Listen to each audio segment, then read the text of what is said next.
Good afternoon, ladies and gentlemen. Shalom. I'm David Mensa, Israeli government spokesman. A quick update from me and then over to your questions on this Thursday, the 25th of July, day 293 of the October 7th war. To start with, the Prime Minister's historic fourth address to both houses of Congress in Washington, D.C. yesterday. The text of the speech is available on the Prime Minister's website. Also on the site are the Prime Minister's comments at the memorial service for the late, great Senator Joe Lieberman of blessed memory, also held yesterday at the Washington Hebrew congregation. I think all Israelis held Senator Lieberman with the deepest of affection and respect. Ahead of other meetings, which I will talk about in a moment, I wanted to share with you the other congressional leaders the Prime Minister has met already on this visit.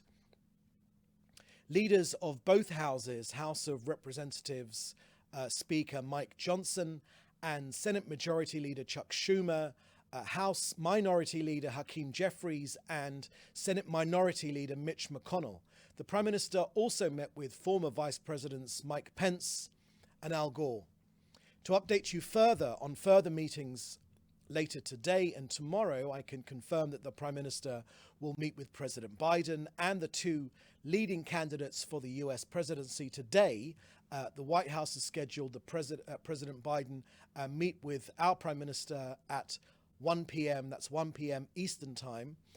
The meeting with Vice President Kamala Harris is also scheduled for later this afternoon.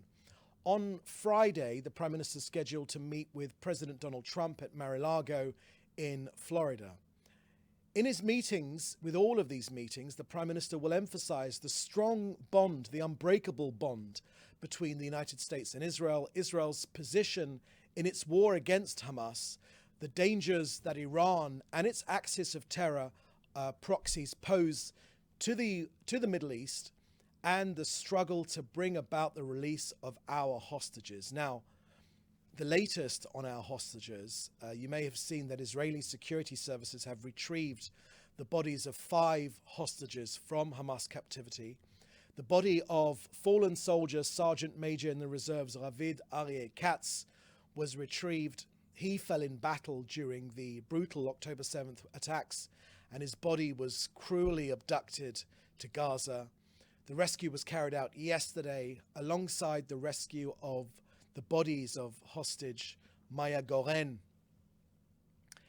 and of the fallen soldiers held captive Master Sergeant in the reserves Oren Goldin and Staff Sergeant Tomer Achimas and Sergeant Kirill Brodsky. Israel is committed to bringing back all 115 hostages, among them women, children, the elderly, who are still cruelly being held in Hamas captivity for over 9 months now, the living and the deceased alike.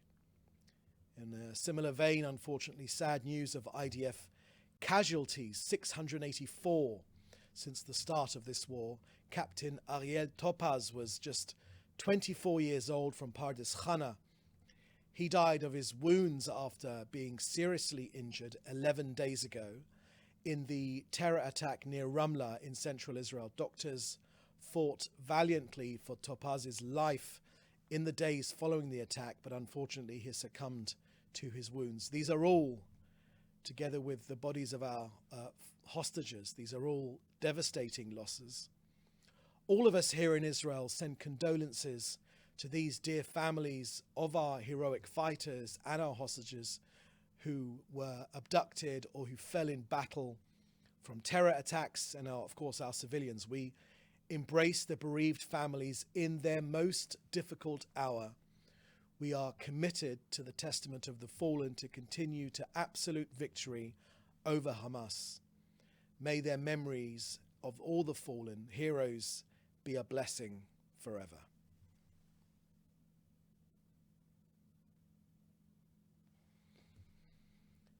Now an update from COGAT and their work coordinating aid into Gaza. Aid continues to enter apace. 832,000 tons of aid have gone in, more than enough food for everyone in Gaza, 80% more than from before this war. Finally, we here in Israel were sad to learn of the passing of Sir Ken Jackson in the UK. Sir Ken was a chair of the trade union Friends of Israel. Sir Ken was a deeply committed Zionist. He loved Israel to his very bones. He stood for two simple truths: freedom and democracy. So Israel pays tribute to the passing of a great friend of Israel. That's the end of our briefing today. I will now take your questions, which you should put in the chat together with your news outlet. Thank you very much. First question here is from Joel Pollack at Breitbart News. Former Speaker of the House Nancy Pelosi, who boycotted the speech, said that Netanyahu's address was the worst ever given in Congress by a foreign leader. What's your response? Thank you for that question, Joel. I think that perhaps she's in a minority of one because, as was testified by the numerous, multiple standing ovations which the Prime Minister got, this was a very, very effective speech. The Prime Minister, on top of his form, speaking about Israel fighting the fight, a fight of good versus evil, and the call for the unbreakable bond between Israel and the US to continue into eternity. The relationship between our two countries is absolutely key. It's extremely important to us. It's based on shared values, of course, but of course on shared enemies as well. But I think the speech itself speaks for itself, and the speech has been overwhelmingly praised by all quarters. So we don't recognise that criticism. Next question from Jim Williams of Zenga International News. David, good afternoon. After the past nearly 300 days, you've told us about UNRWA members being sympathetic to or even part of Hamas. Are you aware if UNRWA has supplied weapons to Hamas, similar to the situation in Bangladesh where UN weapons are reportedly being used against innocent citizens by the Hasina regime? Thank you very much for that question, Jim. The connection between UNRWA and Hamas is very, very well documented. We have supplied all the evidence to the United Nations, to the Secretary General, to Philip Lazzarini, the head of UNRWA, and the evidence is absolutely damning. I mean, the latest information which we've sent gives the name of over 100 UNRWA individuals who are also members of Hamas. We have given details of Hamas members who are also workers for UNRWA who took part in the October 7th massacre. We've given evidence of UNRWA employees who took our people hostage on October the 7th. We've given evidence of the Hamas server farm sitting right underneath UNRWA's headquarters in Gaza, sharing electricity between the two operations. And we've talked about the money laundering which was going through UNRWA and with money going to Hamas. There is no doubt that this UNRWA organization, who has an important role, is failing the people of Gaza. All of us who want a better future for the people of Gaza, not a simple perpetuation of this conflict, which UNRWA does. It is firstly hopelessly inefficient at distributing aid. It's been shown that over the last 300 days, hopelessly inefficient. It has been shown to be in cahoots, hand in hand with Hamas. If we want a better future for Gazans, as I think all right-thinking people would want, then UNRWA cannot be part of that solution. We need a new organization untainted by its hatred of Israel and committed to the future of Gazans, not simply running schools which teach Jew hatred or glorifying terrorism, that the ultimate aim for anyone's life in Gaza is to die as a shaheed, as a martyr, killing Jews. All of that stuff needs to be swept away, and something new and effective needs to be put in its place. Israel is ready to play its part, and we want other international partners to play their part too. Next question is from Hannah Julian from the Jewish Press. What time will the Prime Minister be meeting Vice President Kamala Harris? Also, what time will he meet with former President Donald Trump? Finally, where will the Prime Minister be spending Shabbat? Thank you, Hannah, that's for those questions. I don't have the details yet. As soon as we do have the details of the timings of those meetings, we know the meeting is 1 o'clock with President Biden. The other meetings I don't have the timings on yet, and I haven't got the answer to the final question which you asked about where the Prime Minister will be spending Shabbat. I can tell you that the Prime Minister will be flying home immediately after Shabbat, but I haven't got details of where he will be spending Shabbat. As soon as we have that information, we'll share that with you. Isabel Kirshner, I think it's Kirshner, from the New York Times. Thank you, David. Yes, it is indeed Isabel Kirshner. Could you please give us the latest numbers of soldiers and civilians killed in the north of Israel by fire from Lebanon since the October 7th? Yes, thank you for that question, Isabel. The latest figures we have are 30 casualties. That includes civilians and soldiers. After this meeting, I'll be able to give you the breakdown between the two. We know that around 6,800 rockets, projectiles, suicide drones have been fired by Hezbollah at us here in Israel. And we know that almost 200,000 dunams of land has been burnt by these Hezbollah attacks. Just a reminder that there is no,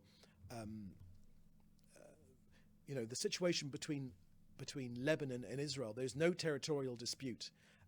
Israel withdrew precisely to the blue line, which was endorsed by the United Nations. So there's no territorial dispute. The efforts by Hezbollah now are simply Jew hatred.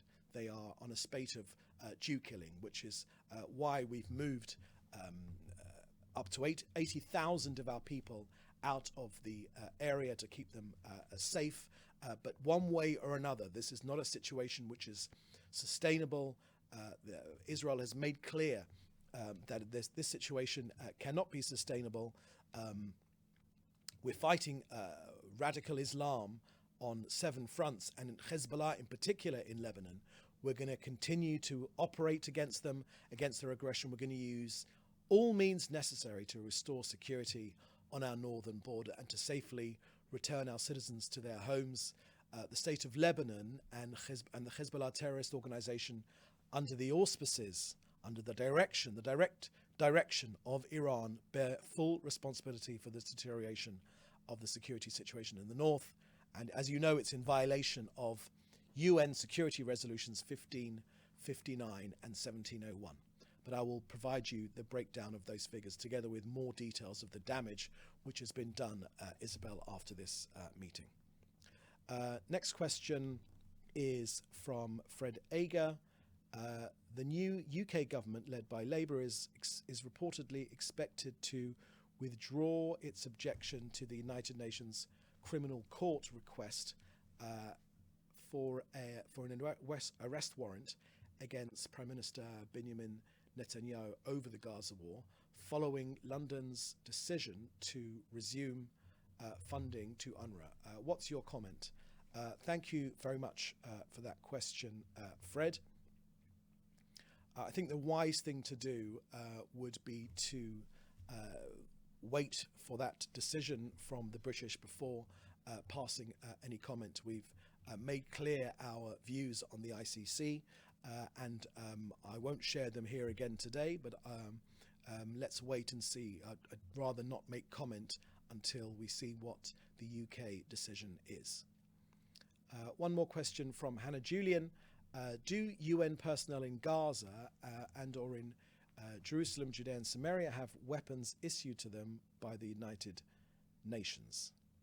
Let me read your question again. Do UN personnel in Gaza and or in Jerusalem, Judea and Samaria have weapons issued to them by the United Nations? Thank you for that question, Hannah. I haven't got any information on that. I would recommend that you contact the IDF, who may be able to answer that question in particular. Okay, I think that's the last question. So with that, thank you for joining us. The next briefing now will be on Monday. In the meantime, please do stay safe, and thank you very much. Bye-bye.